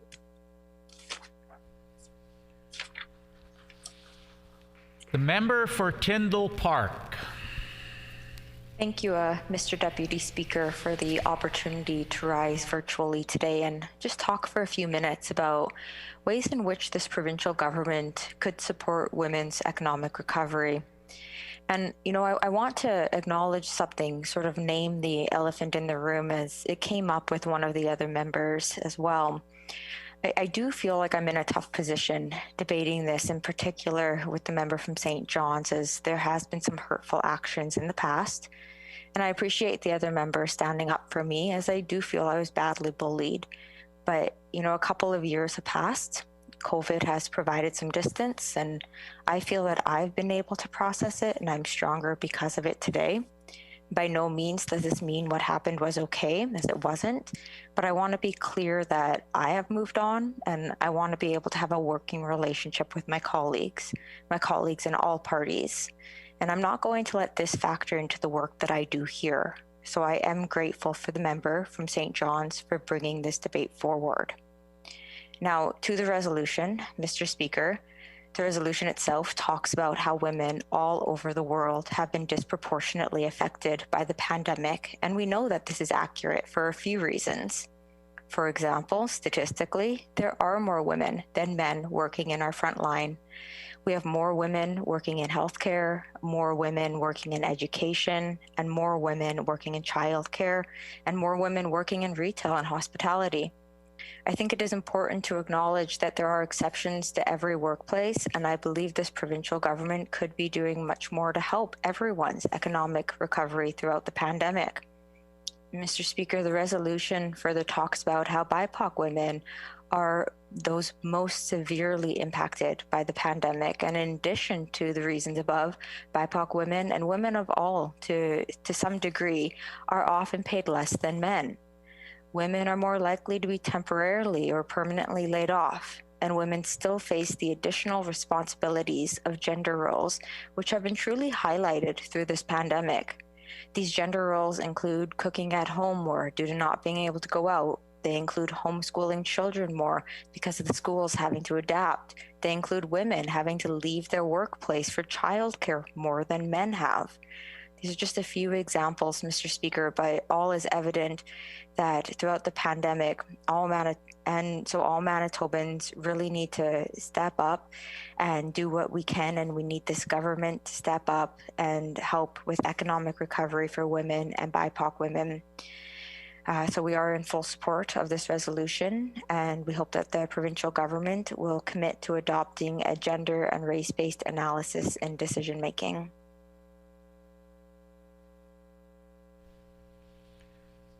The member for Wolseley. Thank you, Mr. Deputy Speaker.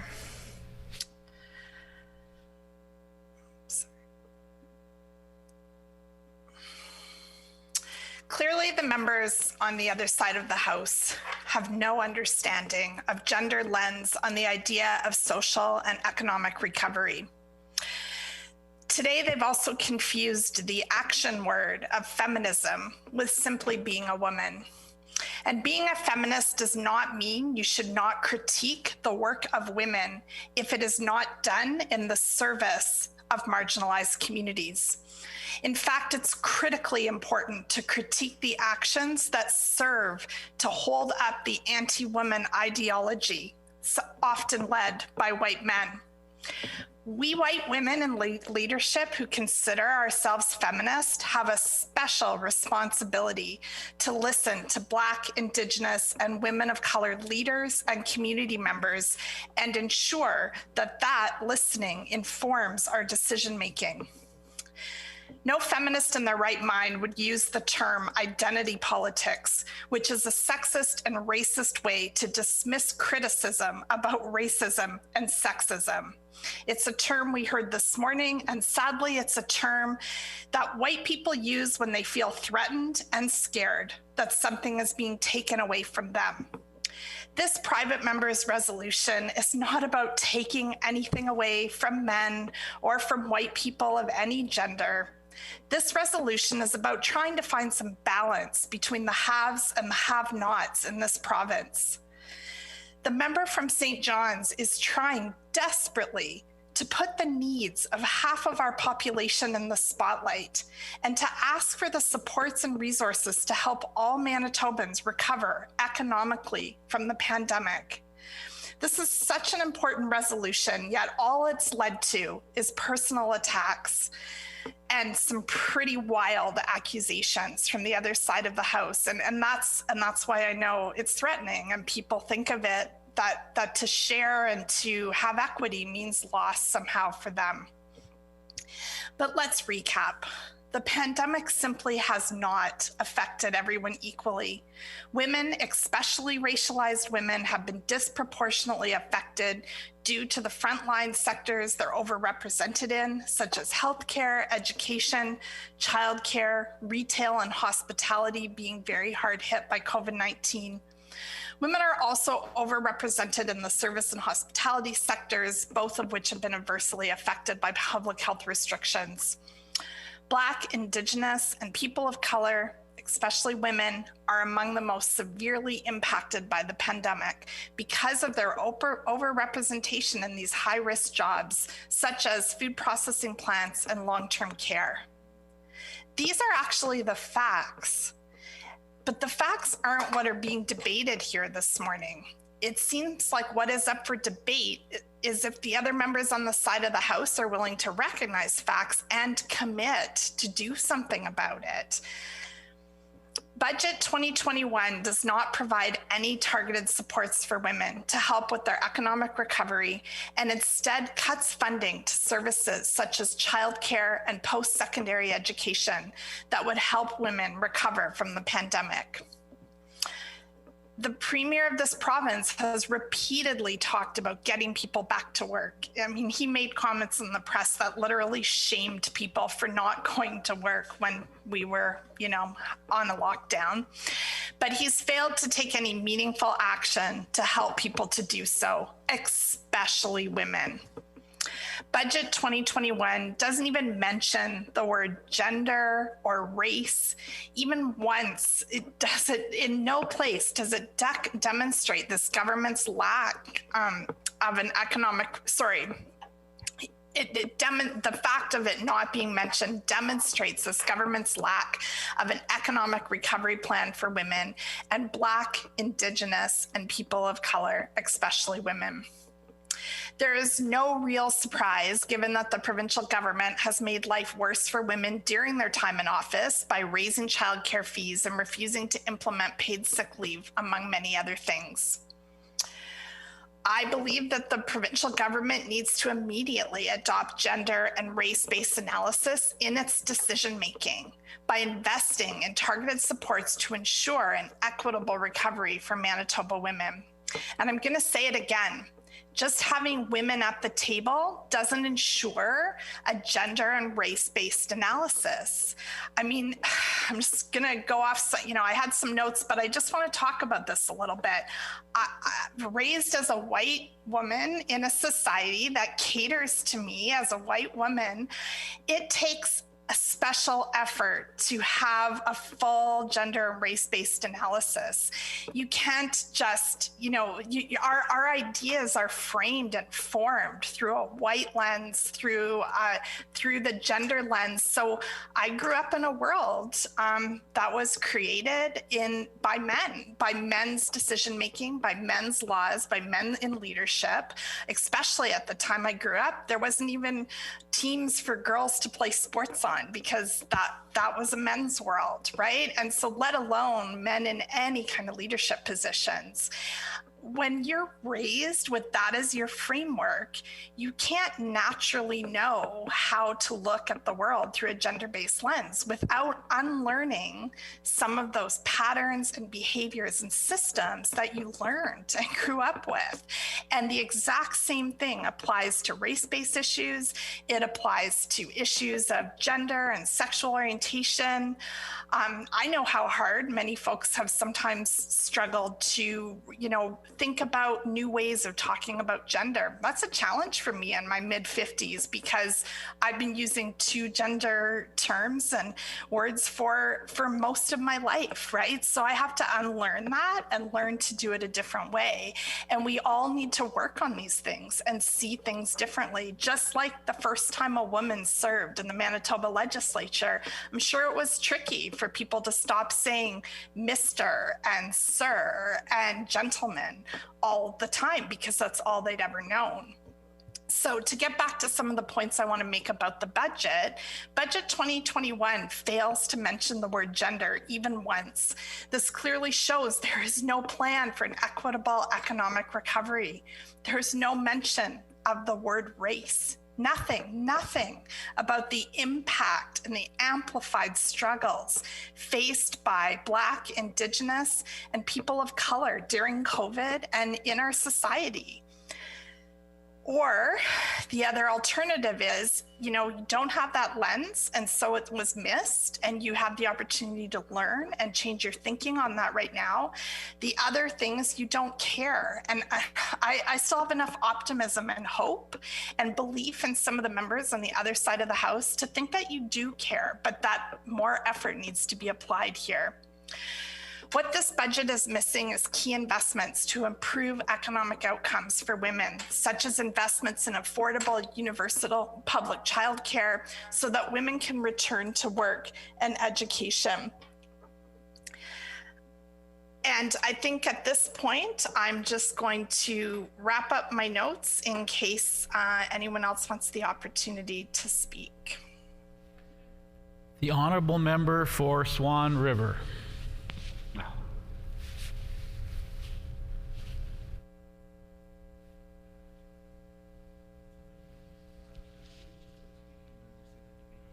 That was changed, Mr. Deputy Speaker.